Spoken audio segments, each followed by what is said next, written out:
आमकां गरज ना, खंयच्याच मतदारसंघात आमकां गरज ना. आमच्या प्रत्येक मतदारसंघात कार्यकर्ते आसात आनी आमी प्रत्येक मतदारसंघात आमच्या कार्यकर्त्यांक जर हेच 100 कोटी जर म्हणटात, आमी एक धरून चलया 100 कोटी. आमकां 100 कोटी कित्याक मोडपाक जाय 8 मतदारसंघाक लागून? एक सिंपल लॉजीक आसा. मागीर हें अशें जातलें तशें न्ही. हांव तुमकां एक लॉजीक सांगता की आमी प्रत्येक कार्यकर्त्याक थोडे पयशे दिले आनी तुमी इलेक्शन लढ म्हणून सांगले जाल्यार आमचे कार्यकर्ते बिंदास ते जिखून येवपाक शकता.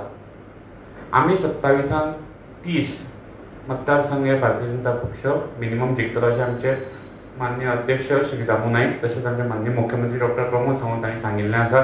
नक्कीच भारतीय जनता पक्ष 2027 30+ सीट्स निवडून. तुम्ही पळयतात गोंयकारपण, गोंयकारांचो गोंयकारा खातीर.